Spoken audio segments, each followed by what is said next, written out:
Welcome. Thanks. Thanks for having me. Yeah, I'm glad you could make it. Appreciate it. Yeah. Yeah. So let's just unwind. So I like to go backwards, right? So Okay. what were you doing before you even got into real estate? Like, what's the Yeah. job prior to? Well, first I was having babies. Okay, well, that's a full job. That's a Full job. triple job. Yep. And then I worked so originally from California, moved here about 10 years ago when I met my ex-husband. He was in the Marine Corps out in San Diego. He's originally from Utah, didn't want to move back to Utah, so we decided to move here. And then I worked through all of my pregnancies. So the last job I had, I was working at a roofing company. Believe it or Really? not. Working at a roofing company. Yep. What were you doing?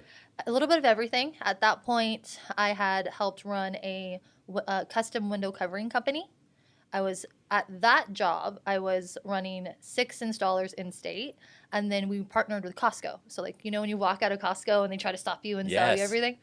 So at the end, they would call us to go out. So we were in Nevada, we were in Utah, and Northern California. Were you going out or were you ops? Like No, you were I was behind the operational, scenes, okay. operational, getting yelled at by all the Costco members because if you didn't call Mm. them members, they got mad at you.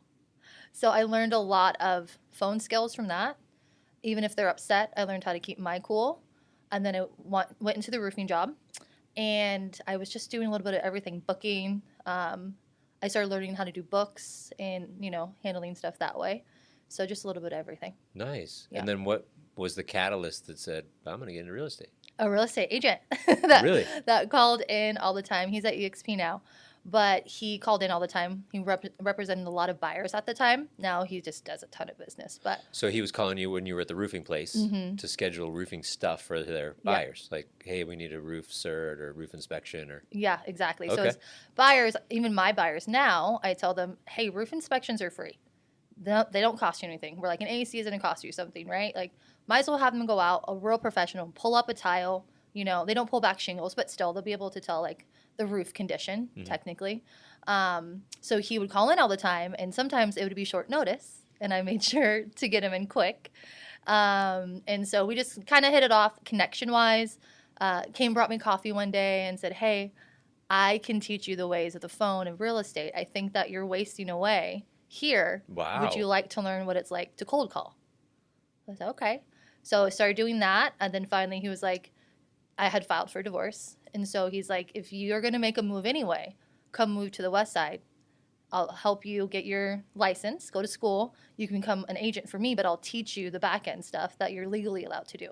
What a cool opportunity. Yeah. So did you test drive it while you were still working for the roofing company? Like, were you like, hey, was he like, hey, come check it out, see about if cold calling is really for you, Yeah. and if real estate's for you, and Yeah. then you can make a jump, right? Exactly. Like, I call it the ride along. Yeah. Like you go a police officer or a firefighter. Yeah. You would ride with them for a day just to see if you even think this is for you. Yeah. I think I did it about 2 months. Wow. Yeah. That's a great way to do it. Yeah. That's I pretty really cool. like that. That's why the phones don't bother me. Like, cold calling isn't something that scares me. Mm-hmm. I think a lot of agents don't realize when you get into the business, if you want a long run and not paid leads, you got to get comfortable on the phone. Yeah. Well, I mean, even if you're going to call your own people, you got to be good on the phone. Like, Yeah. just to call them and have a conversation with people and not be awkward and Yeah. continue to maintain that relationship with them, Exactly. right? Yep. Yeah. So how long has it now been that you've been in the business? Technically, I'm going on 3.5 years. I've only been licensed for a year, a little over a year, technically. So in the whole beginning, you were just doing non-licensed activity? Yep. Wow. Yeah, got to learn hand in hand. We were at a brokerage that I shall not name that my team lead now, Alex, helped start. Alexander Pruitt. He, helped set up all that fun stuff at that. Mm-hmm. So Lovely. you were doing the back end stuff there, non-licensed obviously, but was it Mhm. more like, if I was to say our terminology, like transaction coordinator stuff? Or Yes, was it? the one stuff that I was allowed to do, I did learn Yeah. that. Mhm. He ran multiple companies, so quickly became VP of his whole world and Mhm. helped him run everything. But I got that hand on hand. It's like how close I am with Alex now, Alexander Pruitt, like that hand on hand stuff that people would pay to learn. I was just there. So and he was good on the phone too. So that's something that I learned, and I was very lucky to be able to do that. And just help the understand what it takes to bring a client from start to finish, listing or buy side. I think that's why I have my buyer system set up very well, because he was heavy on that to start, and then we kind of learned the listing side together a little bit. And as you know, during that time, it was during COVID, so we'd walk in and we would have 6-7 appointments a day. Wow. You know, we were Wow. having 3 open houses a weekend or a day, Saturday, Sunday, 3 each day. So 6 total. Like Gosh. it was a lot of hours, but amazing. Like something I could never pay for Yeah. Well, training. they say like, I don't know, there was the Malcolm Gladwell, like 10,000 hours. Hmm. So you're just getting more at bats than most people, Yeah. right? And then to hang in there. So what made you transition to, hey, I'm going to get my license and actually start being the agent? Yeah. Things slowed down. He went a different direction. So I actually went to go back to a different agent that needed the similar role that I did. Mm. And he heard me on the phone and he was like, go finish getting licensed and become an agent and I'll take you on. And when I had come back, it took me a little bit. So like when you go to school, you're fine. But I waited, right? I got too busy and I didn't finish getting my license.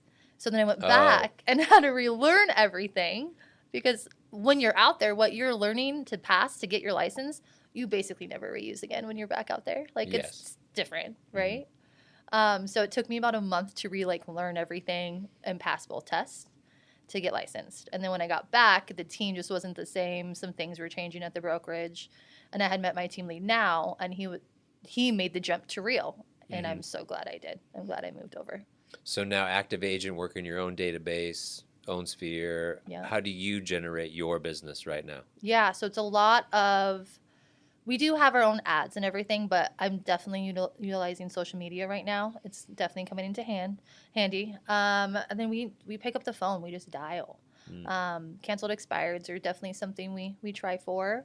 But we have the Google PPC ads. We're lucky enough to partner with some great lenders to help out. But it's just that and just being real and talking to people, having conversations with people everywhere you go.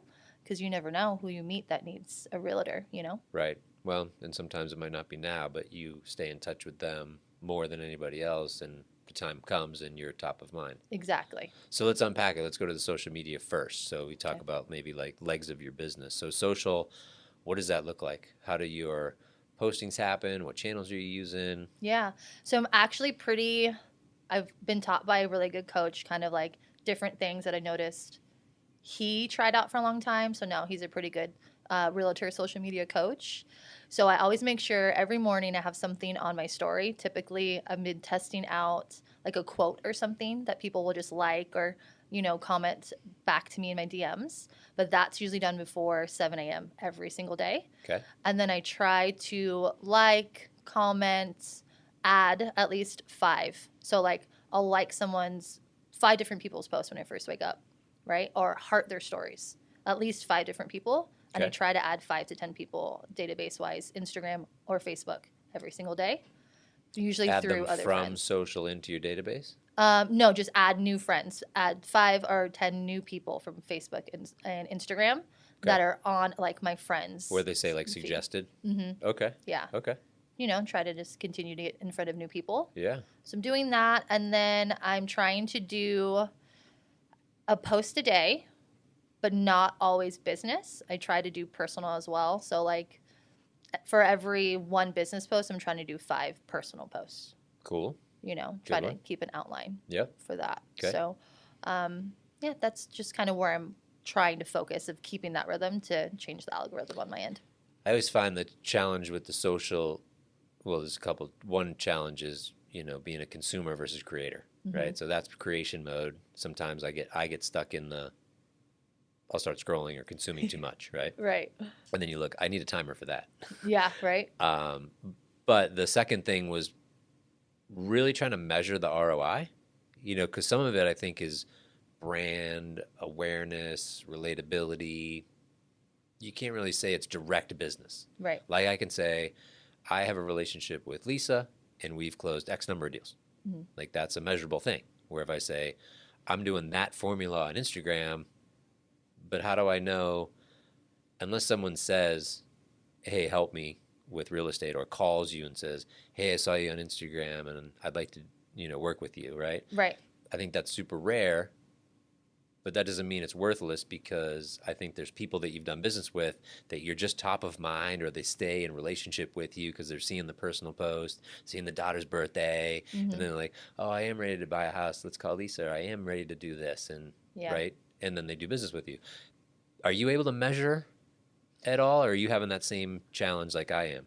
I try to track it like on an Excel, but I just noticed the last 2 to 3 weeks more people are reaching out. Even people that have like Through social? through social that Okay. have like I've known for a while. They've always liked my stuff. Just even last week, someone messaged me on Thursday and was like, "Hey, I went out and looked at a home with a Zillow rep today, but you just like posted that you're selling a home. I don't know why. For some reason, I almost forgot that you're a realtor. Can you help me buy a house?" Nice. Now, I'd see, rather that's use, measurable. yeah, I'd rather use you than this person I randomly met. I was like, okay, I didn't even know you were in the market to buy.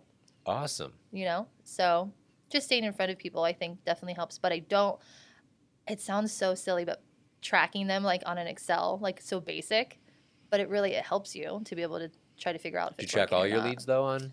I've been tracking more of when I post and to be able to figure out where my responses are, so I can Okay. try to keep that going. Mm-hmm. And then yes, when it's good, then I put them into my actual CRM to like stay in front of them. Wait, you track your posts on the Excel? Mm-hmm. Oh. Yeah. So like, hey, I post this house or this birthday picture, Mm-hmm.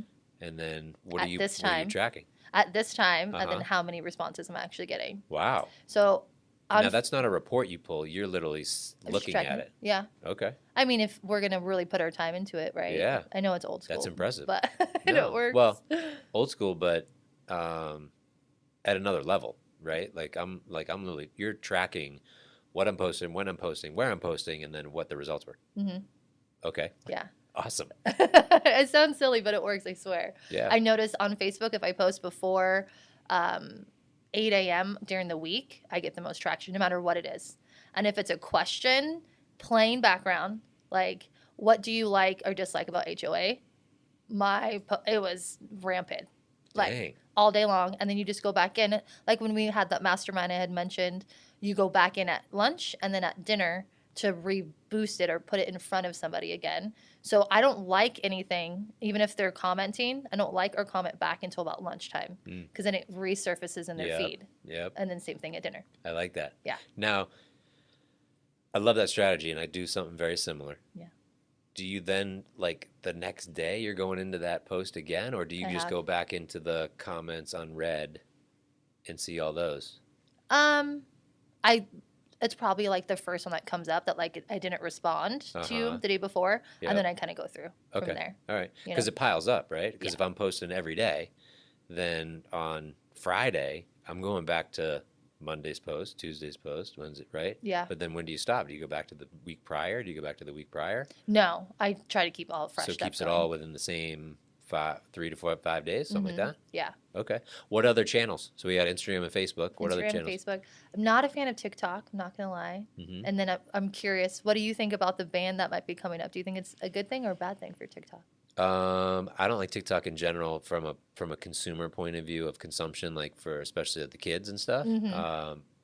But I also think that it's a massive, like they're the ones that hacked the searchability and I don't want to say attackability, but like the attraction to the consumer. Yeah. Like they figured out the algorithm better, and like Instagram's copying TikTok, and so is in YouTube Shorts. Yeah. So obviously TikTok did something right with how it's showing up in everyone's feed, and it along with YouTube Shorts, obviously, and LinkedIn are the only ones that are searchable. Yeah. Meaning you can only search Instagram within Instagram and Facebook within Facebook. But if you searched, realtor Scottsdale, it would show TikTok shows up on the Google search. Oh yeah. Good point. So that's why like you just have to be there Yeah. if you want more searchability, right? But it's not like I'm going in there to try to friend the people because that's more Instagram. Yeah. But it's also the next, like if you and I could rewind the clock to when Instagram was launching, you would want to go hard in there because that was where that millennials were and are today, right? Well, this is the same thing you and I are going to talk about in 5 years. If TikTok's still around, Yeah. we're going to go, man, I wish I was in there because this is where all the Gen Z kids are, Yeah.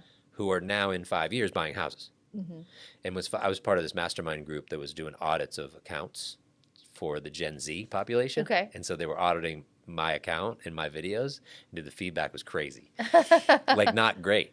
Yeah. Because Oh, they would look at the Instagram, the stuff we were shooting for Instagram, Yeah. and they would look at it on TikTok like, nah.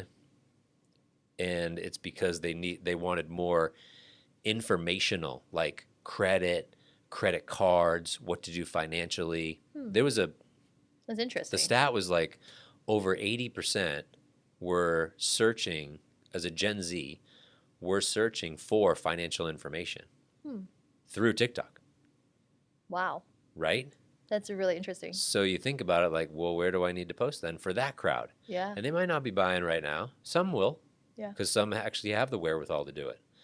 But some might in a few years, and if they've been watching your content or my content for that long, like how to pay down my credit, what credit cards do I had someone ask me, what secured credit card do I even get? What credit card do I get? Yeah. Because they're so young in the game, They don't know. they don't know where to go. There's so many options out there, right? Like, well, do I just do the Capital One? Do I do the Amex? Do I do the paid? Yeah. Do I do the no paid? Do I do the Capital One, Citi, Barclay? Like, I know. what do I There's do? so many. Do I get my air miles? Like, Yeah. and they're confused, and then they get paralyzed. So they look for the information. So if you and I are on there, like, hey, this is what you should do, they're like, oh, that's good advice. And then another video, another video, another video. Oh, yeah. Okay. 5 years from now, they're like, I'm ready to buy. So, and the ban could come to any of them, Yeah. right? Yeah. So if it's around and there's billions on there, then post there. Yeah. Just like LinkedIn. LinkedIn's super business, very professional. So if I'm looking to attract like the doctor clients, the attorneys, like that, then your posts need to be going there too. Yeah. Do you do anything with LinkedIn? No, we just had a training on it. I have one, but it's not like set up. We just had a training on it on Friday. So that is definitely where I'm going to start. I was getting YouTube going better. I have more of an actual channel and everything there. Good. But LinkedIn, yeah, I feel like that's one that not a lot of us know how to utilize and need to utilize it more. Are you doing shorts or long form on YouTube? Shorts right now. Okay. I need to do long. Is that under 30 seconds? I think they changed it to 30 seconds. Okay. It's short. They're super It's well super named, short. right? Yeah. Shorts. Yeah, they're really short clips. Yeah. Yeah, super short. But it's just, again, they're just different platforms with a different clientele on each one, with a different message on each one. And, it's almost like the short content, I'm just trying to drive them to go to the longer content. Right. Right? Just Exactly. and get the longer form stuff out there. Because, again, if someone will stay on your 8-minute video for 3 minutes or the whole 8 minutes, they're just more likely to transact with you. Yeah. Right? Versus the hard part again with social, it's just the scroll. Yeah. If you like the measurement on the back end of Meta, both Facebook and Instagram, is if they stayed with you for 3 seconds. So you can only retarget someone who watched your stuff for over 3 seconds. Yeah. It's So if they watch your reel for north of 3 seconds, Facebook gathers their information and sticks it somewhere. They don't. Then you can retarget them if you want to. Yeah. But you can't retarget someone who went, "Hey, it's Lisa. Hey, it's Greg." Right. Right? Like that's why I say you can't say like, "Hey, it's Lisa with Reel." It's too late. They're gone. Right? Yeah. Versus how to save $10,000 in your next purchase. Like, whoa, I'm listening to that. Yeah. And then they stay. Yeah. Right? You And gotta maybe and if they capture stay them right more away. than 40% of the length of the video, now it just goes to so many unfollowers, like people that don't follow you, Yeah. that's where you're hacking the algorithm for like Instagram. Yeah. Right. So it's those little things. Like it sounds like, hiring a coach for that helps out a lot because it keeps us ahead of the game. Yeah. And I did, I'm on the west side, as you know. So doing every Tuesday, I've been grabbing like a local owned company and going out there doing like handheld little recordings, and just spotlighting them. And then they reshare my video and Awesome. then someone else reshares it and someone else reshares it. So one, I want to give back to the community, especially, family owned businesses if possible. And I just feel like the west side's a little underrated. So I want to be able to show all the awesome Why do you think that places. is? I moved here 10 years ago, moved to the east side. And when all of my east side friends found out I was moving to the west side, they were like, what are you doing? The east side's where it's at. And I'm like, what? Like, what's wrong But with the west do you side? think people on the west side go, the west side's where it's at? Oh, 100%. Yeah. Yeah. Yeah. So I was like, I didn't realize there was so much like, It's competition. yeah, between the sides. But all that matters is Arizona is growing like crazy. So I'm close to the 303, and that all those new builds going west is insane. It's a lot. It's a lot. All those industries. Mm-hmm. Isn't that where the Taiwanese company's going into? I think so. There's The a chip huge is on 17 Amazon. and 303. Yes. Amazon's down there. Yeah. Yeah. Yeah. Which brings a lot of jobs and people. Yep. Exactly. More houses needed. Yes, more houses. Yes. Okay, so we got social media. You talked about the cold calling, going after the expireds and the canceleds. Yep. what's a third leg of business? Past clients? Have you accumulated enough that you're doing client stuff? Yeah, actually, I just got a really good referral from one. Definitely taking care of, your past clients and staying in front of them. I have a lot of automated stuff, but yeah, they're definitely one What's some that, of the automated, like, so what's yeah. the playbook there? So someone's closed on a home, Mhm. and what's the follow? You have automations. What are some of the automations that happen? Yeah, so I signed him up for a year through a company called Client Giants. It's $100 for the year, but every quarter they get a gift. You can do higher if it's a higher end client, but it just stays in front of them without you having to have think about it too much, and they call you. To be honest, I've That's had awesome. them. Yeah, even like my very first client, I did all on my own. She's referred me 3 times. Wow. Yeah, in the last Nice. year already. Yeah, That's cool. yeah. Do they tell you when the package is going out so you can call and say, hey, just making sure you got that? And Yep, you can email that they're being ready to send out, Mhm. and then when they actually get there, um, it's pretty cool. They had like sea salts one time right before Super Bowl. They actually had a cookbook, but for like snacks and crock pot stuff, and Super Bowl snack box. yeah, it was like perfect timing. Obviously, Nice. they know what they're doing. Yeah. So yeah, they call me typically or text me and like, wow, thank you Every so client. much. Every client, Killer. yeah. Okay. What else? Send out cards is something I utilize, whether like if I go on a listing appointment, if I sign or not, I always send them a send out card. Thank you for your time. And then you can add on different gifts. The Brownies. brownies are good. Brownies are good. See, Yeah. one of my clients unfortunately lost her son this year to cancer. Mm. He lost the battle. Sent her something, obviously, right? You can choose some Yeah. different things on there. So So, birthday celebrations, mourning, sympathy. yeah. Mm-hmm. And if you're, a greatness tracker person and you want to do the thank you cards all the time, right? You can buy a subscription to it and you get, I think it's like 30 cards for the month. I don't know the price. I don't Mm-hmm. do it, but you could do that if you wanted. Instead of handwriting them, Mm-hmm. you can send them out that way Yep. as well. Okay. Cool.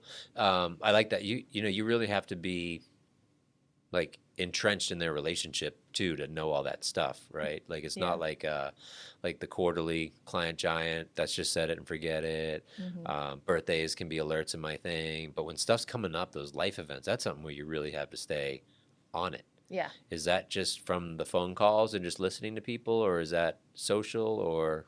Yeah, she's just a phone person. She's a bit older. She doesn't have social media. Mm-hmm. And that's just checking in. I try to check in Yeah. with past clients once a month, no matter what, even if it's a quick All of text. them?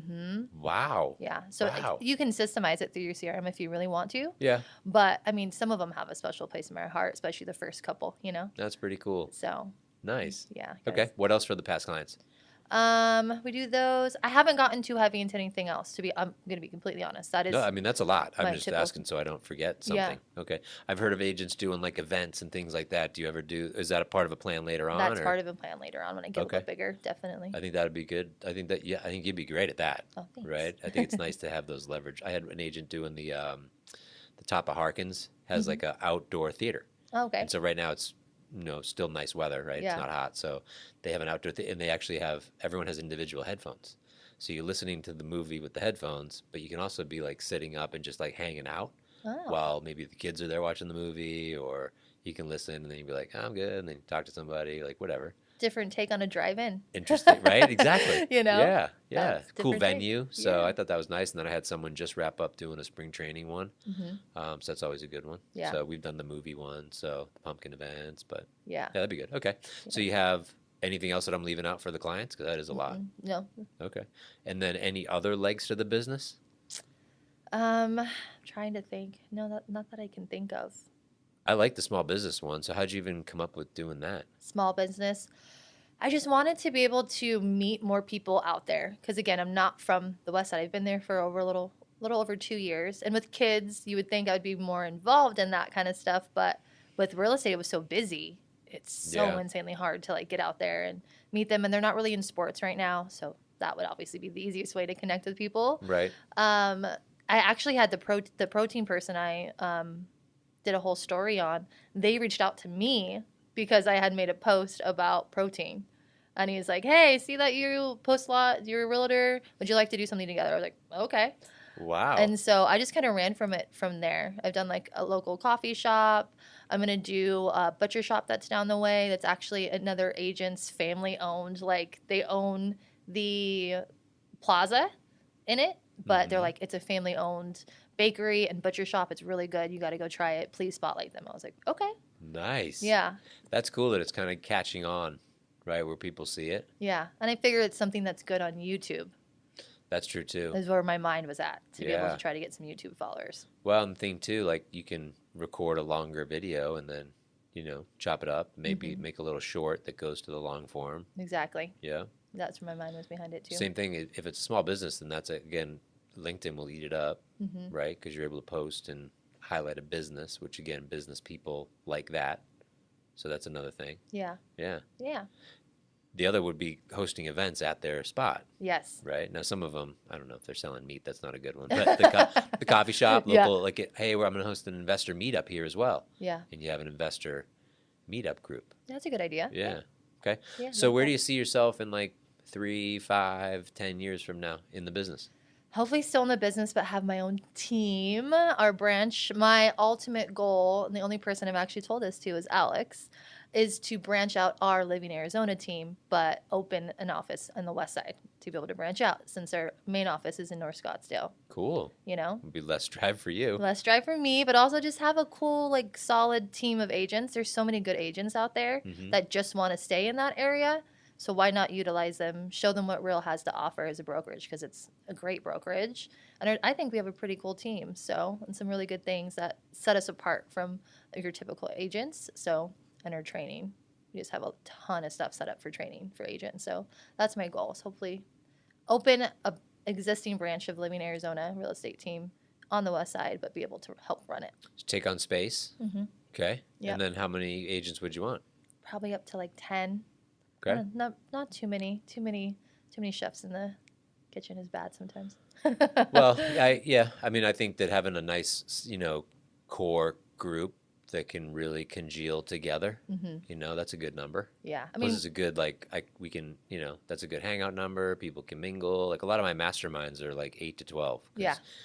too much can take too long to do the hangout stuff. It's a little harder to go deeper when you have 20. You're right. You got 10, you got more time to go deeper with everybody. Right. Have a better culture.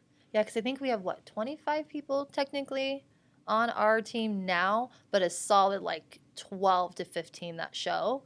And that's, perfect, I feel It's a perfect number. Otherwise, it gets, our meetings get too long. People are talking over each other. We're like, we're not learning today. What's going on? It's too much. Yeah, it's too much. So let's talk about the training, because you mentioned a bunch of times. I know you're into it. So was that something that you, from your previous jobs too, that you had and liked and have adopted here? Yeah. Or is that something that's learned now that you've been getting into?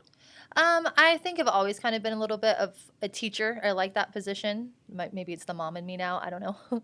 But I do think that it's great to practice, because if you're not practicing something, how are you supposed to be great at it, right? You can't just say, hey, I'm going to call this person and have no idea what to say, or book that listing appointment and then you get there and you freeze, right? Why book the appointment if you're not going to slay it at the appointment? Exactly. And we are lucky to have some solid agents that have been around a long time. So it's great to hear how someone else would do it. And then you listen, absorb, and be able to make it your own. But also just training in general, making sure that we know the contracts, we know what we're doing so we don't get in trouble. We don't want to put our clients in a bad spot. And just really make sure that the client's getting the best experience. Because overall, this is someone's, for the most part, their only time they're going to buy, right? Most people only buy once, maybe twice. And you want to make sure it's a really good experience, because it's like their biggest investment. For sure. So your training, was it is it a daily thing, or is there weekly meetings? How does your training work? So we meet Mondays, and we typically do some wins, some shares, whatnot of the week that we had previously. And then our team lead typically leads on some things. Right now we're focusing on buyers, especially with the NAR change and all that kind of stuff. We want to make sure that we still bring something to the table, and we're the best buyer's agent, that if we don't, they don't want to pay us commission on the other side, well, hopefully our buyer will still see, the reason to pay us. So we're focusing on that. So Mondays is definitely more training for about an hour. And then Fridays, a couple of us meet and we do an additional training via Zoom. Okay. Do you ever do any scripts or role playing before you're jumping on the phone for the day? Like, hey, Yeah. I'm going to do my cold calls on, especially listing, expires and cancels, right? Do you warm up with somebody on the team before you jump into those calls? Yeah, we're kind of rotating at this point of like what we're role playing when it comes to that, like different things. A few weeks ago, we role played a buyer consult, and then kind of what it would be like to do a phone, like a cold call in a big group setting, and then we broke off into groups, which I really liked. Nice. It was like 2 or 3 people, which was nice. We do that for open houses too. We want to make sure open house isn't just like, oh, hey, thanks, welcome, come in and see you, meet you in the kitchen, let me know, right? So we usually do that, and then a bigger role play is pretty much every Monday. But I liked when we broke off into smaller groups. But every Monday there's role play of some sort, whether it's buyer consult, expired calls, whatever it may be. Monday is always focused on some sort of training in that aspect. That's a good culture. Now, you mentioned the open houses. So, is that part of your business as well? Oh yes, Okay. yeah, open How houses. often do you do those? Usually 2 times a week. Wow. Yeah, Okay. yeah. Now, what does that look like? So, like, what's the, prep from marketing to? Is there a strategy of when you like actually go live? Yeah. Or Yeah, I mean, they don't even have to be our own listings per se. They could be team listings. And instead of that agent wanting to run the open house, we tag in and help them out, Okay. I mean, most of us all have families, so Yep. it's hard to do one every weekend sometimes. Mm-hmm. But yeah, we usually choose by Sunday or Monday what we're going to do the following week. So that Okay. way we have the time to go ahead and hit the marketing. We utilize Facebook Marketplace, believe it or not, Wow. to be able to post stuff on there. We circle prospect to make sure all the neighbors know about the open house, even if it's been on the market for a while. You never know what neighbor is going to answer. So we definitely circle prospect still. We door knock the day or 2 days beforehand. How many doors? Gosh, usually about 20. I mean, it's Okay. starting to warm up. Yeah. So Yeah. 20 is a good number. it's starting to get hot. But if there's 2 of us, we usually split and like take one side of the street and Okay. kind of go from there. And then I always call the agents that are listed on the MLS so you can do reverse prospecting. And they may have had a buyer set up at one point on a drip that fits that criteria. Okay. So you call them and ask them and see if they still have anybody looking and invite them to the open house That's a good one. to make sure, it's like, Yeah. well, did you know you still have a buyer that might be looking? Did they Right. drop off? And Yeah. like give them a reason to re-engage them too. Yep. Yeah, that's pretty much it. Then obviously our own blast on social media, different type of posts. So I try not to do the flyer of like open house. Right. I try to do something different. What's different look like? Because I like that. I've tried a couple different things. So I've tried, how you can like green screen, Yep. in the back. So I've pulled up like the listing in the back and been like, hey, like come take a look because it's just different. I like it. Yep. Yep. We'll go do video walkthroughs sometimes beforehand. Try Like to give a the little teaser? sneak peek. Yeah. I try to stay away from that typical flyer. Well, that one I just can't do anymore. Everyone does it. Yeah. I always think that too because I'm like, oh man, like everyone's doing that, but at the same time, like the consumer might be seeing it for the first time, True. right? I Yeah. mean, I totally understand. Like, hey, I'm gonna do I love the video with the green screen. Hey, Just check something out my different. listing. I think it's always more personal when there's a video. I think the walkthrough, people are more voyeuristic, so they'd rather see the walkthrough or a narrated little tour of a teaser and say, hey, come on by. You got to see this backyard. Come by Saturday. Yeah, That exactly. you don't show the backyard, but you say, oh my God, this thing's got a pickleball court. You got to come and like whatever Yeah. to get them to come, right? Okay, so we've gotten them there. Yep. What's the strategy as they're coming in? Like I've had different ones where like, oh, I walk them through to I just greet them at the door and let them go to I just give them some highlights and set them on their way. Yeah. And then how do you gather their information? Are you trying to I have to give away all my secrets? Is that what's just happening? a couple of them. Well, always greet them at the door. You never, it's crazy because we just had an open house, not this past weekend, but the weekend before. We had 40 people through the first day on Saturday, an additional, I'm not kidding, 40 people through the next day. And I was there on Sunday on my own. So trying to greet every single person was a little overwhelming. Wow. What was the price point? 1.275. Nice. Out in Peoria. Okay. Obviously, that's under contract above asking. Yeah. Wow. It's sitting on like I want to say an acre and a quarter. Has a casita, pool, Love it. it's had everything. But so I always greet them at the door. I do like to tell them like the top 3 favorite things about the house that I personally like, depending on the price point and the size of the home.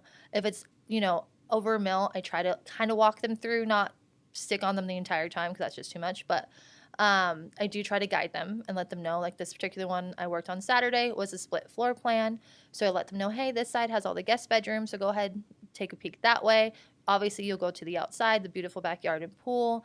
Go ahead and go through the other doors, the master, laundry room, and then I'll meet you back in the kitchen. Nice. And make sure that they know I'm going to meet you back. Yep. Right? I want them to want to come see me. Mm-hmm. And then obviously ask them the favorite question of, what do you think? What do you like about the home? And just go from there. And I always ask them whether if they have an agent or not, because I obviously don't want to step on any toes. Right. If they don't have an agent, I like to ask them, has anybody taken the time to show you what it takes to be able to purchase a home in this market in 2024? And go Great from there. question. Yeah. I like it. Even if they're homeowners, like a neighbor, doesn't Right. mean they won't want to sell. They're coming to peak for a reason. Okay. So Now, let's say you got information. You Mm-hmm. don't get it from everybody, but you have a list of, name, address, phone that are good. Yep. What's the follow-up from there? Before they leave, I go, hey, thank you so much for sharing your information. I still use the cards, the fill-out cards. I've tried QR codes and stuff, but the cards seem to be able to get me a name, a number, and typically an email. Okay. And I say, I follow up with all of my clients on Monday afternoon. I have meetings all morning long with my team, but between 1 and 4, I give you a call. What's the best time to give you a ring? Nice. So that way I get What percentage permission. go? Yeah. All of them say, okay, that's fine. Sweet. I haven't had one person say, no, never mind. If they give me their name, number, and address, Yeah. they give me permission to call them. Right. Okay. So I would say that Sunday, that was really big. I got, I think, let's say 10, and I think 5 answered. Nice. Not bad. That's One a other good guy number. called me back later. Okay. So Good. That's a good percentage. yeah. Okay. I mean, I got permission to give them a call. It's not anything saying, hey, we're going to go out and look right Yeah. away. Just, can I follow up with you on Monday? That's a solid open house strategy. Yeah. I like it. Do you think that what has the benefit been of your ops background to now being on like the front end, the sales part of it? I know the ins and outs of what it takes to get the paperwork and the experience. Like that was what I was in charge of. So I could typically do that with my eyes closed compared to the front end of learning how to do the listing side and the buying side of like negotiations and everything. That I'm definitely still learning on. I don't want to be a pushover, but I don't want to be super mean or offensive to try to get my client's way. You know what I mean? Right. Yeah. So I definitely think having a customer service experience background helps, and it comes through. Because I mean, like I said, those clients are reaching out to me, previous clients, and referring, and they're all saying they had a great experience. So. Well, I always say like people will come back to you and refer you if they remember you, and it was a great experience. Right. And the experience is within your control of your stuff with your TC and how you handled the deal, Yep. right?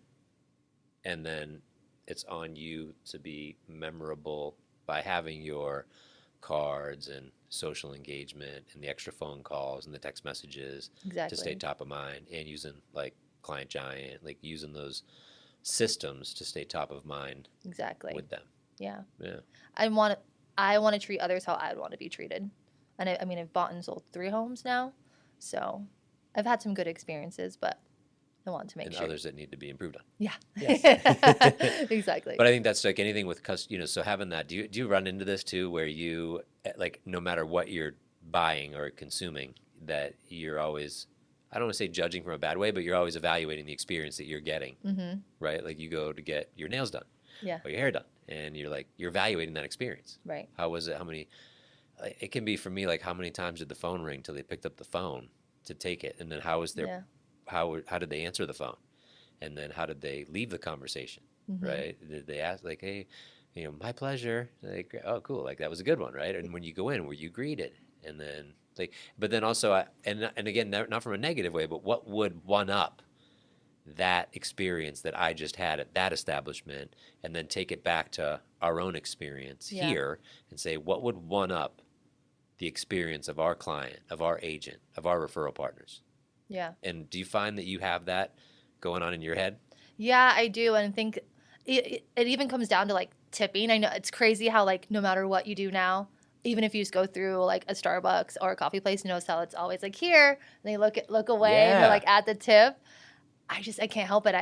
It's so silly, but I do. I tip them every time. Like I've never sat in that position, a serving position or anything like that. And I know that Sometimes it's just rough. Do you have a way that you evaluate, though, the number?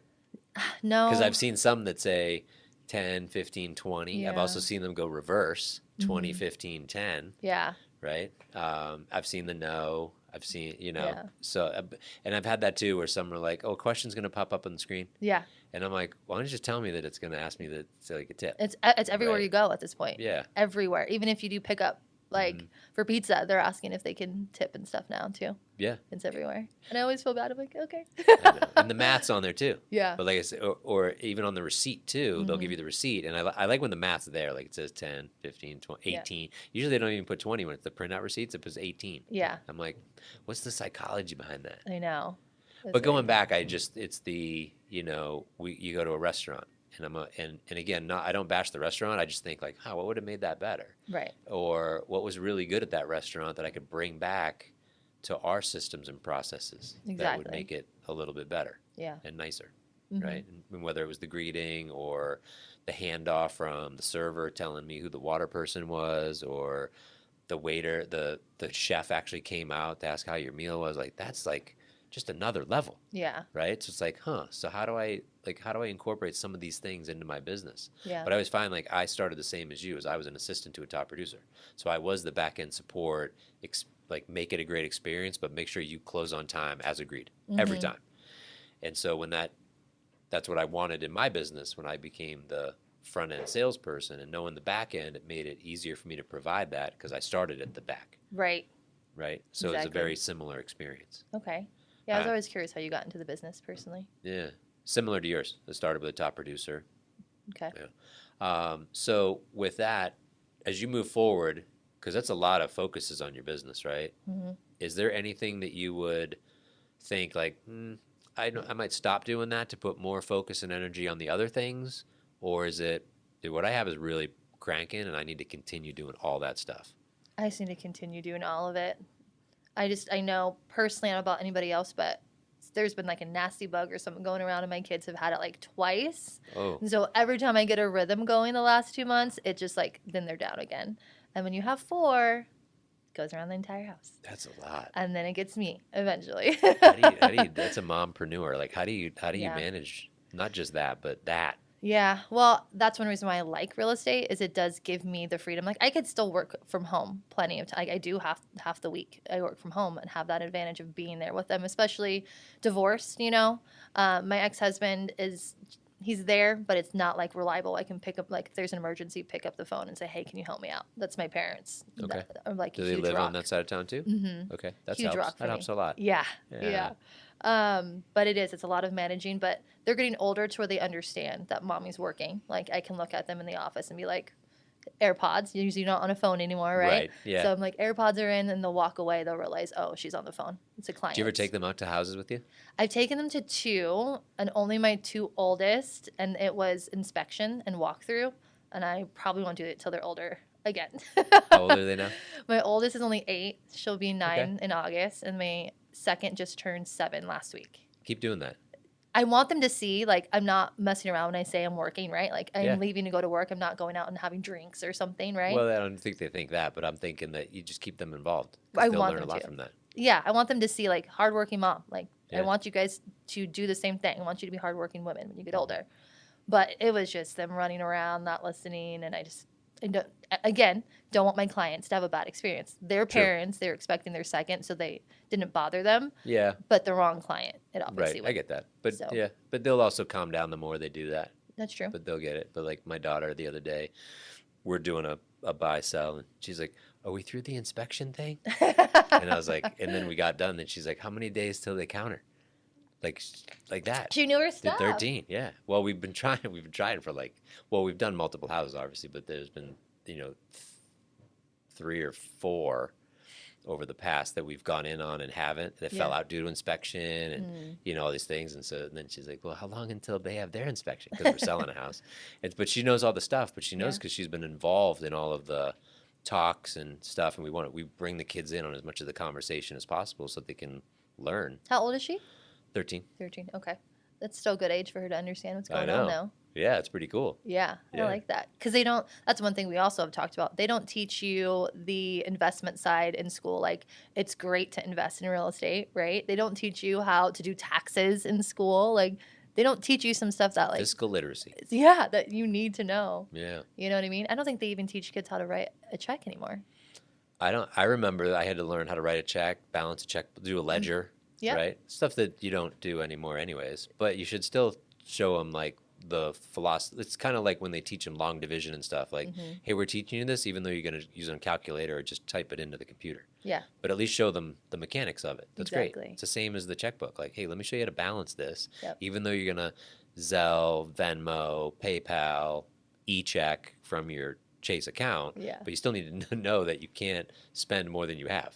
Right? So keep a running ledger of That's what fair. it is, right? Yeah. Like you should still know the basics of it. Yep. Cash in, cash out. Yeah. Or like the taxes. Like I don't want to do my taxes. I pay someone to do it, but you should know how it's done and the ins and outs of it Yeah. eventually, right? Yeah. So you can maximize how much you make. Yeah. But the fiscal literacy, it's kind of like you and I went to LO school, realtor school, took the test, but that stuff never really applied to what we're doing. Right. It's kind of the same thing. Like, Yeah. afterwards, you got great training. I got great training on the street smarts of our fields. Mm-hmm. The kids don't have that fiscal literacy around the money and the finances as literally an extra course or elective, right? It should be mandatory, but it's not Yeah. offered. No, some schools have it, but not the majority. Right. So I think that's the thing that you and I could change in the industry, Yeah, that'd be pretty cool. wouldn't it? Yeah. Wow, teach it to our own kids, but that's Yeah. that's like the grassroots. My Love it oldest all. wants to be a YouTube star at 8. So, What does she want to? well, one, she Post. thinks she's Taylor Swift. All right, that's how you start. She thinks she's Taylor Swift. She's better at editing videos than me.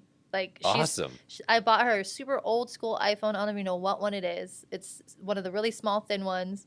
She's figured out the apps that you can get for free on there. That's, you can record and then edit. And they're different, like, jumps and takes and, like, mixing together. And Wow. I was just like, I might need you to edit my videos here soon. That's You're getting exact- pretty good at it. Yes. Well, there's a tax benefit for paying your child that you can pay your kid a certain number a year and write that off as your taxes. I didn't know And that. then they got it tax free, and you can take that money and put it into an E-Trade account and just. Do they have to be a certain age? That would be a CPA question. Okay. Yeah. Yeah. Yeah. Yes, they do, but there is an age, and I don't know what it is. That's why I say that. Yeah. I don't need to be flippant, but yes. But yeah, there's a certain number you can pay Wow. every year to them, and then turn around and take that money because it comes off of your earnings, Mm-hmm. right? That I get taxed on, goes to them. It's tax free for them. Then they can take it and put it into some sort of an account, like an Oh, cool. E-Trade. It can go to one of those UGMA things for their school Yeah. and just grow, That's cool. I didn't know that. Yeah. That's super cool. right? Yeah. Well, cool. Thanks for coming on today. Yeah. This is awesome. I know. I Thank look you. forward to the next one. Yeah.